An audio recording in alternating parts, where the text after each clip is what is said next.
ओम श्री गणेशाय नमः। श्री गणेश पंचरत्न स्तोत्र। मुदाकरात्तमोदकं सदा विमुक्तिसाधकं कलाधरावतंसकं विलासिलोकरञ्जकम् अनायकैकनायकं विनाशिते भदैत्यकं नताशुभाशुनाशकं नमामि तं विनायकम्। न तेतरातिभीकरं नवोदितार्कभास्वरं नमत्सुरारिनिर्जरं नताधिकापदुद्धरं सुरेश्वरं निधीश्वरं गजेश्वरं गणेश्वरं महेश्वरं तमाश्रये परात्परं निरन्तरं। समस्तलोकशङ्करं निरस्तदैत्यकुञ्जरं दरेतरोदरं वरं वरे भवक्त्रमक्षरं कृपाकरं क्षमाकरं मुदाकरं यशस्करं मनस्करं नमस्कृतां नमस्करोमि भास्वरम्। अकिञ्चनार्तिमार्जनं चिरन्तनोक्तिभाजनं पुरारिपूर्वनन्दनं सुरारिगर्वचर्वणं प्रपञ्चनाशभीषणं धनञ्जयादिभूषणं कपोलदानवारणं भजे पुराणवारणं। नितान्तकान्तदन्तकान्तिमन्तकान्तकात्मजम् अचिन्त्यरूपमन्तहीनमन्तराय कृन्तनं हृदन्तरे निरन्तरं वसन्तमेव योगिनां तमेकदन्तमेव तं विचिन्तयामि सन्ततम्। महागणेश पञ्चरत्नमादरेण योऽन्वहं प्रजल्पति प्रभातके हृदि स्मरन् गणेश्वरम्। अरोगतां दोषतां सुसागितिं सुपुत्रतां समाहितायुरष्टभूतिमभ्युपैति सोचिरात्। मुदाकरात्तमोदकं सदा विमुक्तिसाधकं कलाधरावतंसकं विलासिलोकरञ्जकम् अनायकैकनायकं विनाशिते भदैत्यकं नताशुभाशुनाशकं नमामि तं विनायकम्। न तेतरातिभीकरं नवोदितार्कभास्वरं नमत्सुरारिनिर्जरं नताधिकापदुद्धरं सुरेश्वरं निधीश्वरं गजेश्वरं गणेश्वरं महेश्वरं तमाश्रये परात्परं निरन्तरं। समस्तलोकशङ्करं निरस्तदैत्यकुञ्जरं दरेतरोदरं वरं वरे भवक्त्रमक्षरं कृपाकरं क्षमाकरं मुदाकरं यशस्करं मनस्करं नमस्कृतां नमस्करोमि भास्वरम्। अकिञ्चनार्तिमार्जनं चिरन्तनोक्तिभाजनं पुरारिपूर्वनन्दनं सुरारिगर्वचर्वणं प्रपञ्चनाशभीषणं धनञ्जयादिभूषणं कपोलदानवारणं भजे पुराणवारणं। नितान्तकान्तदन्तकान्तिमन्तकान्तकात्मजम् अचिन्त्यरूपमन्तहीनमन्तराय कृन्तनं हृदन्तरे निरन्तरं वसन्तमेव योगिनां तमेकदन्तमेव तं विचिन्तयामि सन्ततम्। महागणेश पञ्चरत्नमादरेण योऽन्वहं प्रजल्पति प्रभातके हृदि स्मरन् गणेश्वरम्। अरोगतां दोषतां सुसागितिं सुपुत्रतां समाहितायुरष्टभूतिमभ्युपैति सोचिरात्। मुदाकरात्तमोदकं सदा विमुक्तिसाधकं कलाधरावतंसकं विलासिलोकरञ्जकम् अनायकैकनायकं विनाशिते भदैत्यकं नताशुभाशुनाशकं नमामि तं विनायकम्। न तेतरातिभीकरं नवोदितार्कभास्वरं नमत्सुरारिनिर्जरं नताधिकापदुद्धरं सुरेश्वरं निधीश्वरं गजेश्वरं गणेश्वरं महेश्वरं तमाश्रये परात्परं निरन्तरं समस्तलोकशङ्करं निरस्तदैत्यकुञ्जरं दरेतरोदरं वरं वरे भवक्त्रमक्षरं कृपाकरं क्षमाकरं मुदाकरं यशस्करं मनस्करं नमस्कृतां नमस्करोमि भास्वरम् अकिञ्चनार्तिमार्जनं चिरन्तनोक्तिभाजनं पुरारिपूर्वनन्दनं सुरारिगर्वचर्वणं प्रपञ्चनाशभीषणं धनञ्जयादिभूषणं कपोलदानवारणं भजे पुराणवारणं नितान्तकान्तदन्तकान्तिमन्तकान्तकात्मजम् अचिन्त्यरूपमन्तहीनमन्तराय कृन्तनं हृदन्तरे निरन्तरं वसन्तमेव योगिनां तमेकदन्तमेव तं विचिन्तयामि सन्ततं महागणेश पञ्चरत्नमादरेण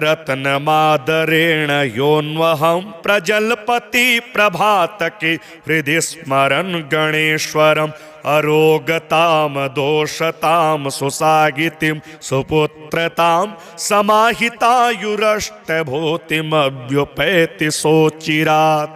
मुदाकरात्तमोदकं सदा विमुक्तिसाधकं कलाधरावतंसकं विलासिलोकरञ्जकम् अनायकैकनायकं विनाशिते भदैत्यकं नताशुभाशुनाशकं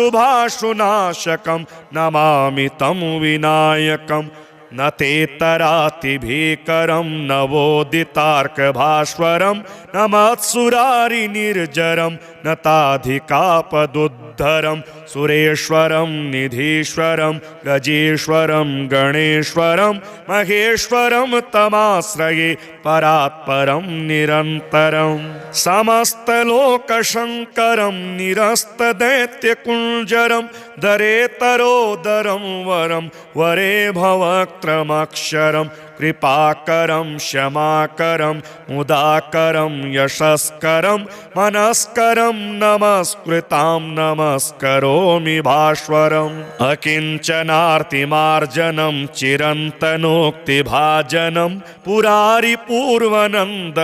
सुरारिगर्वचर्वणं प्रपञ्चनाशभीषणं धनञ्जयादिभूषणं कपोलदानवारणं भजे पुराणवारणं नितान्तकान्तदन्तकान्तिमन्तकान्तकात्मजम् अचिन्त्यरूपमन्तहीनमन्तराय कृन्तनं हृदन्तरे निरन्तरं वसन्तमेव योगिनां तमेकदन्तमेव तं विचिन्तयामि सन्ततं महागणेश पञ्चरत्नमादरेण योऽन्वहं प्रजल्पति प्रभातके हृदि स्मरन् गणेश्वरम् अरोगतां दोषतां सुसागितिं सुपुत्रतां समाहितायुरष्टभूतिमभ्युपैति सोचिरात् मुदाकरात्तमोदकं सदा विमुक्तिसाधकं कलाधरावतंसकं विलासिलोकरञ्जकम् अनायकैकनायकं विनाशिते भदैत्यकं नताशुभाशुनाशकं नमामि तं विनायकम् न तेतरातिभीकरं नवोदितार्कभास्वरं न मत्सुरारिनिर्जरं न ताधिकापदुद्धरं सुरेश्वरं निधीश्वरं गजेश्वरं गणेश्वरं महेश्वरं तमाश्रये परात्परं निरन्तरं समस्तलोकशङ्करं निरस्तदैत्यकुञ्जरं दरेतरोदरं वरं वरे भवक्त्रमक्षरं कृपाकरं क्षमाकरं मुदाकरं यशस्करं मनस्करं नमस्कृतां नमस्करोमि भास्वरम् अकिञ्चनार्तिमार्जनं चिरन्तनोक्तिभाजनं पुरारिपूर्वनन्दनं सुरारिगर्वचर्वणं प्रपञ्चनाशभीषणं धनञ्जयादिभूषणं कपोलदानवारणं भजे पुराणवारणं नितान्तकान्तदन्तकान्तिमन्तकान्तकात्मजम् अचिन्त्यरूपमन्तहीनमन्तराय कृन्तनं हृदन्तरे निरन्तरं वसन्तमेव योगिनां तमेकदन्तमेव तं विचिन्तयामि सन्ततं महागणेश पञ्चरत्नमादरेण योऽन्वहं प्रजल्पति प्रभातके हृदि स्मरन् गणेश्वरम् अरोगताम दोषताम सुसागितिं सुपुत्रतां समाहितायुरष्टभूतिमभ्युपैति सोचिरात् मुदाकरात्तमोदकं सदा विमुक्तिसाधकं कलाधरावतंसकं विलासिलोकरञ्जकम् अनायकैकनायकं विनाशिते भदैत्यकं नताशुभाशुनाशकं नमामि तं विनायकं न तेतरातिभीकरं नवोदितार्कभास्वरं न मत्सुरारिनिर्जरं न ताधिकापदुद्धरं सुरेश्वरं निधीश्वरं गजेश्वरं गणेश्वरं महेश्वरं तमाश्रये परात्परं निरन्तरं समस्तलोकशङ्करं निरस्तदैत्यकुञ्जरं दरेतरोदरं वरं वरे भवक्त्रमक्षरं कृपाकरं क्षमाकरं मुदाकरं यशस्करं मनस्करं नमस्कृतां नमस्करोमि भास्वरम् अकिञ्चनार्तिमार्जनं चिरन्तनोक्तिभाजनं पुरारिपूर्वनन्दनं सुरारिगर्वचर्वणं प्रपञ्चनाशभीषणं धनञ्जयादिभूषणं कपोलदानवारणं भजे पुराणवारणं नितान्तकान्तदन्तकान्तिमन्तकान्तकात्मजम् अचिन्त्यरूपमन्तहीनमन्तराय कृन्तनं हृदन्तरे निरन्तरं वसन्तमेव योगिनां तमेकदन्तमेव तं विचिन्तयामि सन्ततं महागणेश पञ्चरत्नमादरेण योऽन्वहं प्रजल्पति प्रभातके हृदि स्मरन् गणेश्वरम् अरोगताम दोषताम सुसागितिं सुपुत्रतां समाहितायुरष्टभूतिमभ्युपैति सोचिरात् मुदाकरात्तमोदकं सदा विमुक्तिसाधकं कलाधरावतंसकं विलासिलोकरञ्जकम् अनायकैकनायकं विनाशिते भदैत्यकं नताशुभाशुनाशकं नमामि तं विनायकम् न तेतरातिभीकरं नवोदितार्कभास्वरं न मत्सुरारिनिर्जरं न ताधिकापदुद्धरं सुरेश्वरं निधीश्वरं गजेश्वरं गणेश्वरं महेश्वरं तमाश्रये परात्परं निरन्तरं समस्तलोकशङ्करं निरस्तदैत्यकुञ्जरं दरेतरोदरं वरं वरे भवक्त्रमक्षरं कृपाकरं क्षमाकरं मुदाकरं यशस्करं मनस्करं नमस्कृतां नमस्करोमि भास्वरम् अकिञ्चनार्तिमार्जनं चिरन्तनोक्तिभाजनं पुरारिपूर्वनन्दनं सुरारिगर्वचर्वणं प्रपञ्चनाशभीषणं धनञ्जयादिभूषणं कपोलदानवारणं भजे पुराणवारणं नितान्तकान्तदन्तकान्तिमन्तकान्तकात्मजम् अचिन्त्यरूपमन्तहीनमन्तराय कृन्तनं हृदन्तरे निरन्तरं वसन्तमेव योगिनां तमेकदन्तमेव तं विचिन्तयामि सन्ततं महागणेश पञ्चरत्नमादरेण योऽन्वहं प्रजल्पति प्रभातके हृदि स्मरन् गणेश्वरम् अरोगतां दोषतां सुसागितिं सुपुत्रतां समाहितायुरष्टभूतिमभ्युपैति सोचिरात् मुदाकरात्तमोदकं सदा विमुक्तिसाधकं कलाधरावतंसकं विलासिलोकरञ्जकम् अनायकैकनायकं विनाशिते भदैत्यकं नताशुभाशुनाशकं नमामि तं विनायकम् न तेतरातिभीकरं नवोदितार्कभास्वरं न मत्सुरारिनिर्जरं न ताधिकापदुद्धरं सुरेश्वरं निधीश्वरं गजेश्वरं गणेश्वरं महेश्वरं तमाश्रये परात्परं निरन्तरं समस्तलोकशङ्करं निरस्तदैत्यकुञ्जरं दरेतरोदरं वरं वरे भवक्त्रमक्षरं कृपाकरं क्षमाकरं मुदाकरं यशस्करं मनस्करं नमस्कृतां नमस्करोमि भास्वरम् अकिञ्चनार्तिमार्जनं चिरन्तनोक्तिभाजनं पुरारिपूर्वनन्दनं सुरारिगर्वचर्वणं प्रपञ्चनाशभीषणं धनञ्जयादिभूषणं कपोलदानवारणं भजे पुराणवारणं नितान्तकान्तदन्तकान्तिमन्तकान्तकात्मजम् अचिन्त्यरूपमन्तहीनमन्तराय कृन्तनं हृदन्तरे निरन्तरं वसन्तमेव योगिनां तमेकदन्तमेव तं विचिन्तयामि सन्ततं महागणेश पञ्चरत्नमादरेण योऽन्वहं प्रजल्पति प्रभातके हृदि स्मरन् गणेश्वरम् अरोगतां दोषतां सुसागितिं सुपुत्रतां समाहितायुरष्टभूतिमभ्युपैति सोचिरात् मुदाकरात्तमोदकं सदा विमुक्तिसाधकं कलाधरावतंसकं विलासिलोकरञ्जकम् अनायकैकनायकं विनाशिते भदैत्यकं नताशुभाशुनाशकं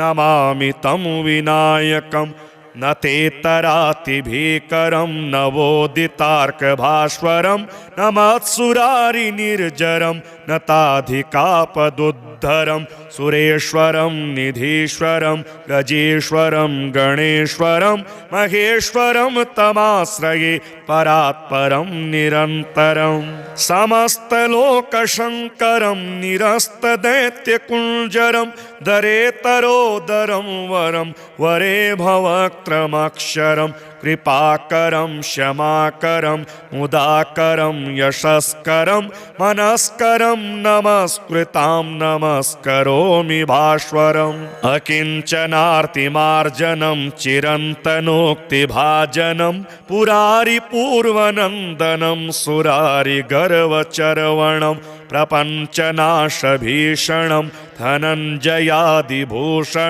कपोलदानवारणं भजे पुराणवारणं नितान्तकान्तदन्तकान्तिमन्तकान्तकात्मजम् अचिन्त्यरूपमन्तहीनमन्तराय कृन्तनं हृदन्तरे निरन्तरं वसन्तमेव योगिनां तमेकदन्तमेव तं विचिन्तयामि सन्ततं महागणेश पञ्चरत्नमादरेण योऽन्वहं प्रजल्पति प्रभातके हृदि स्मरन् गणेश्वरम् अरोगतां दोषतां सुसागितिं सुपुत्रतां समाहितायुरष्टभूतिमभ्युपैति सोचिरात् मुदाकरात्तमोदकं सदा विमुक्तिसाधकं कलाधरावतंसकं विलासिलोकरञ्जकम् अनायकैकनायकं विनाशिते भदैत्यकं नताशुभाशुनाशकं नमामि तं विनायकम् न तेतरातिभीकरं नवोदितार्कभास्वरं न मत्सुरारिनिर्जरं न ताधिकापदुद्धरं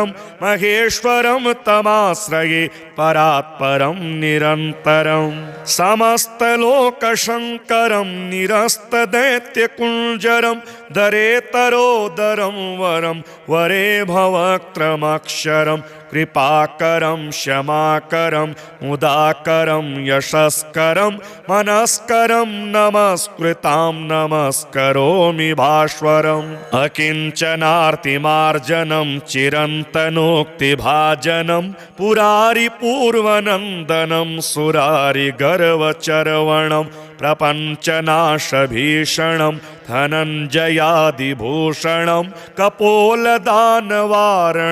भजे पुराणवारणं नितान्तकान्तदन्तकान्तिमन्तकान्तकात्मजम् अचिन्त्यरूपमन्तहीनमन्तराय कृन्तनं हृदन्तरे निरन्तरं वसन्तमेव योगिनां तमेकदन्तमेव तं विचिन्तयामि सन्ततं महागणेश पञ्चरत्नमादरेण योऽन्वहं प्रजल्पति प्रभातके हृदि स्मरन् गणेश्वरम् अरोगतां दोषतां सुसागितिं सुपुत्रतां समाहितायुरष्टभूतिमभ्युपैति सोचिरात्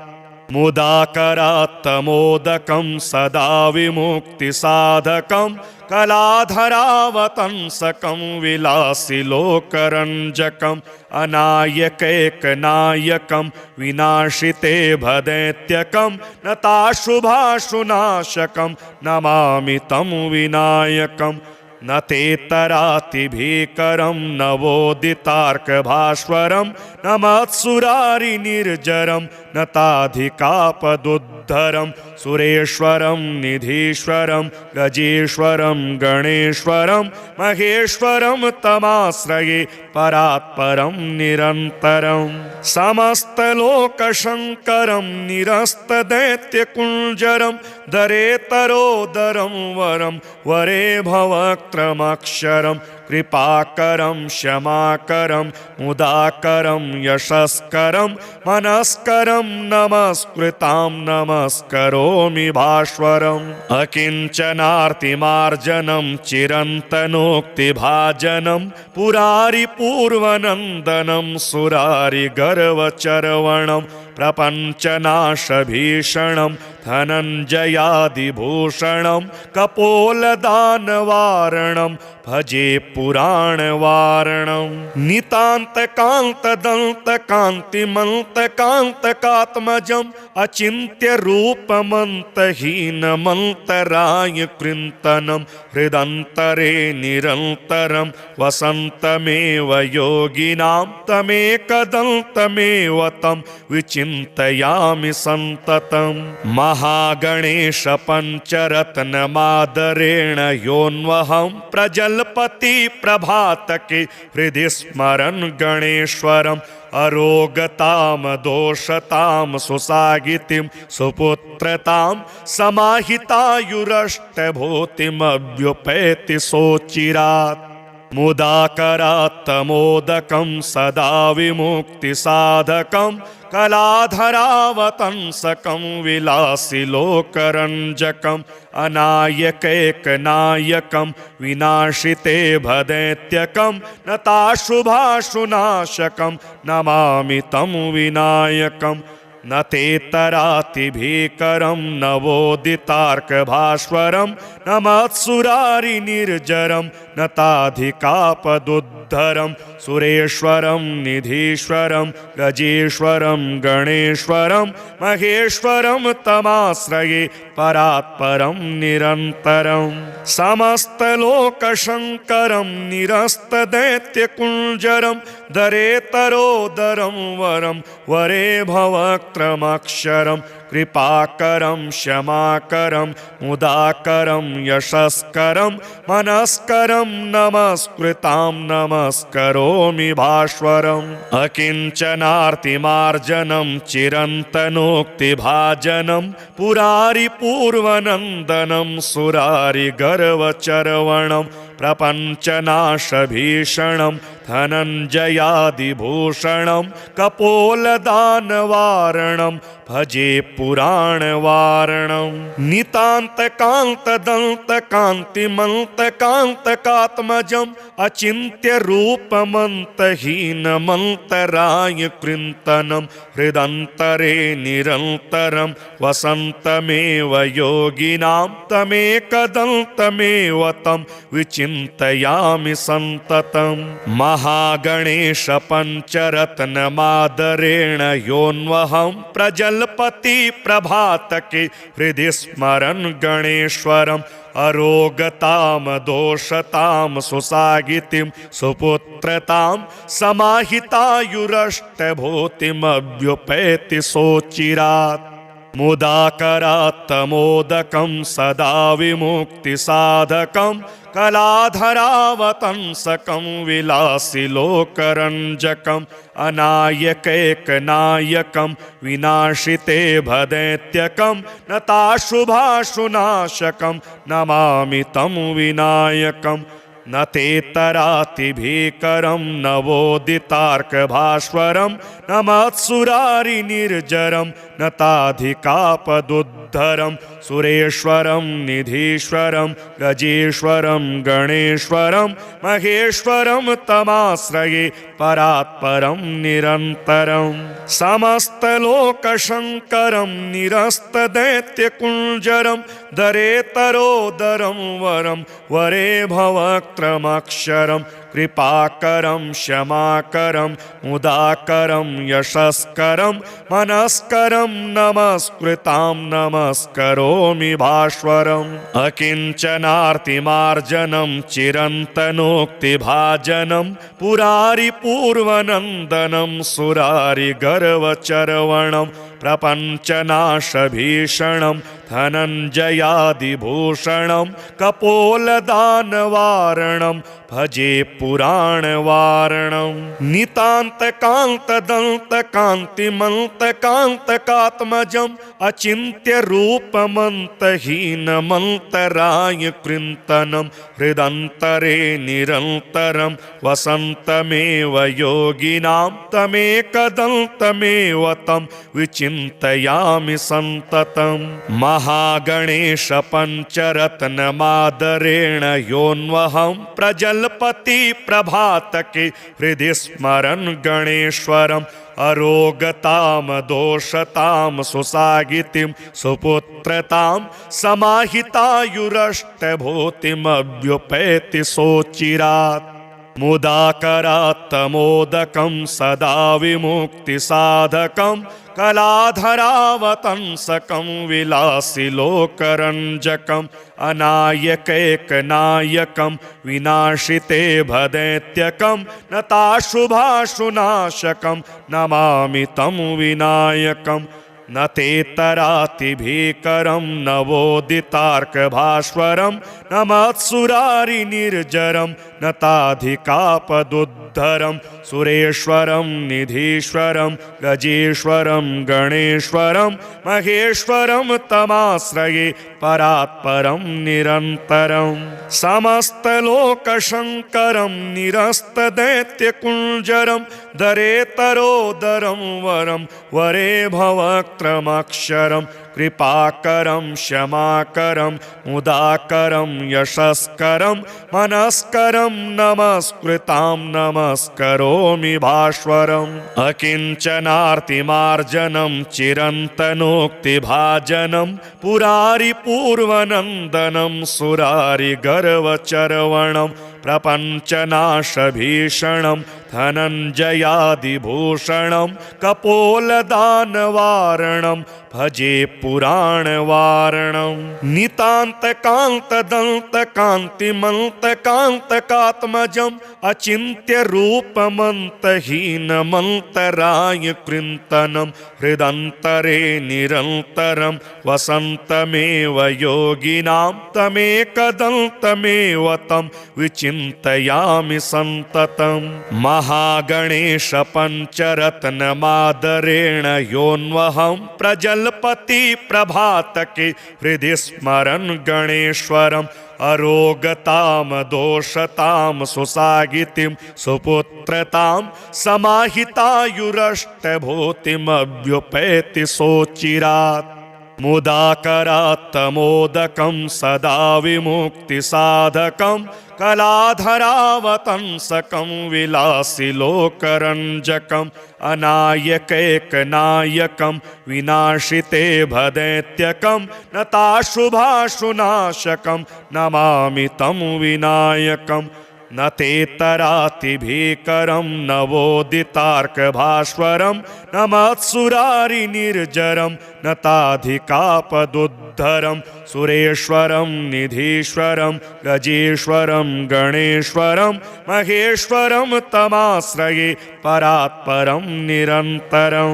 समस्तलोकशङ्करं निरस्तदैत्यकुञ्जरं दरेतरोदरं वरं वरे भवक्त्रमक्षरं कृपाकरं क्षमाकरं मुदाकरं यशस्करं मनस्करं नमस्कृतां नमस्करोमि भास्वरम् अकिञ्चनार्तिमार्जनं चिरन्तनोक्तिभाजनं पुरारिपूर्वनन्दनं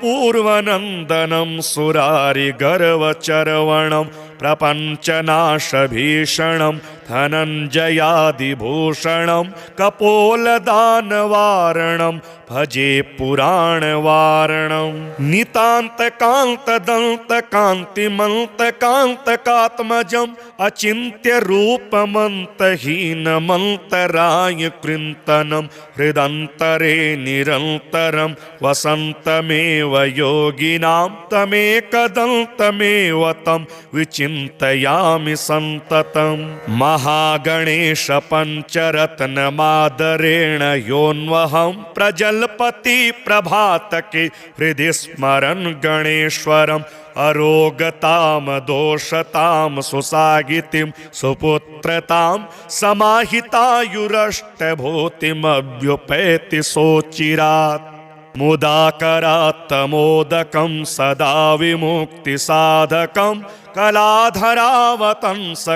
विलासिलोकरञ्जकम् अनायकैकनायकं विनाशिते भदैत्यकं नताशुभाशुनाशकं नमामि तं विनायकम् न तेतरातिभीकरं नवोदितार्कभास्वरं न मत्सुरारिनिर्जरं न ताधिकापदुद्धरं सुरेश्वरं निधीश्वरं गजेश्वरं गणेश्वरं महेश्वरं तमाश्रये परात्परं निरन्तरं समस्तलोकशङ्करं निरस्तदैत्यकुञ्जरं दरेतरोदरं वरं वरे भवक्त्रमक्षरं कृपाकरं क्षमाकरं मुदाकरं यशस्करं मनस्करं नमस्कृतां नमस्करोमि भास्वरम् अकिञ्चनार्तिमार्जनं चिरन्तनोक्तिभाजनं पुरारिपूर्वनन्दनं सुरारिगर्वचर्वणं प्रपञ्चनाशभीषणं धनञ्जयादिभूषणं कपोलदानवारणं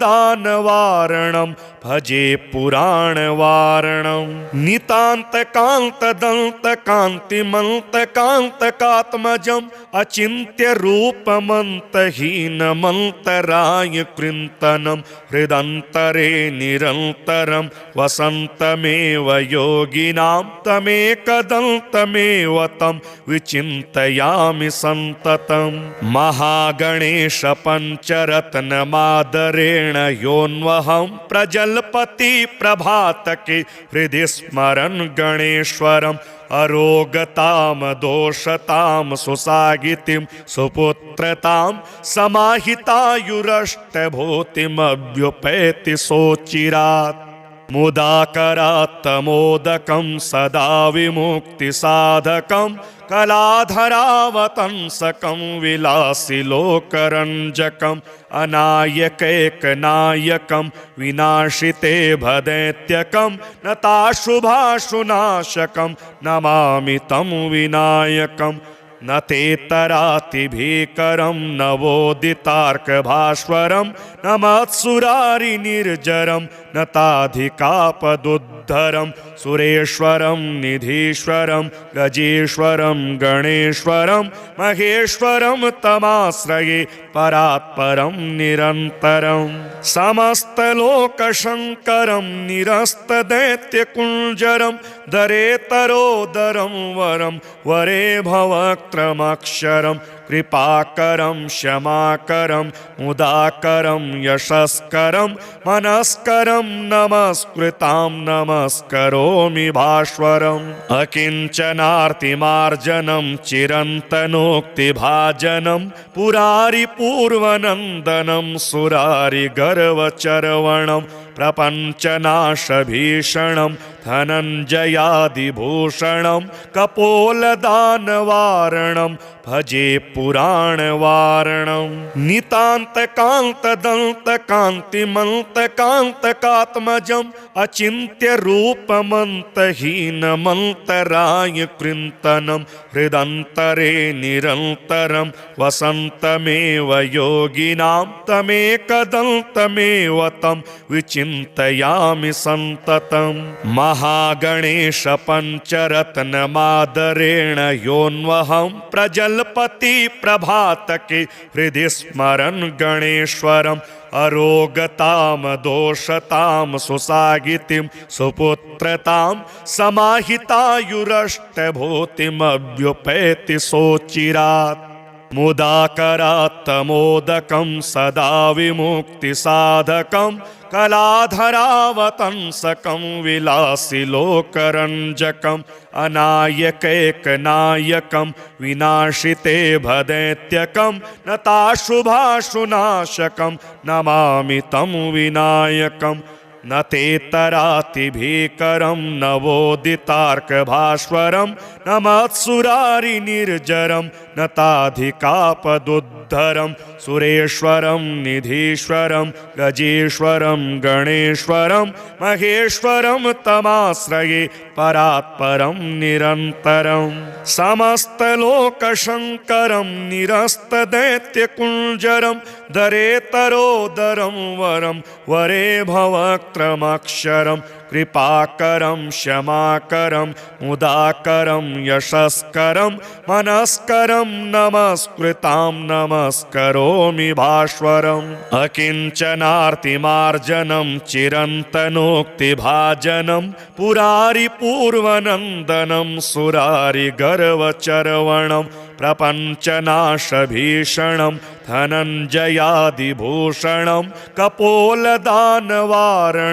भजे पुराणवारणं नितान्तकान्तदन्तकान्तिमन्तकान्तकात्मजम् अचिन्त्यरूपमन्तहीनमन्तराय कृन्तनं हृदन्तरे निरन्तरं वसन्तमेव योगिनां तमेकदन्तमेव तं विचिन्तयामि सन्ततं महागणेश पञ्चरत्नमादरेण योऽन्वहं प्रजल्पति प्रभातके हृदि स्मरन् गणेश्वरम् अरोगताम दोषताम सुसागितिं सुपुत्रतां समाहितायुरष्टभूतिमभ्युपैति सोचिरात् मुदाकरात्तमोदकं सदा विमुक्तिसाधकं कलाधरावतंसकं विलासिलोकरञ्जकम् अनायकैकनायकं विनाशिते भदैत्यकं नताशुभाशुनाशकं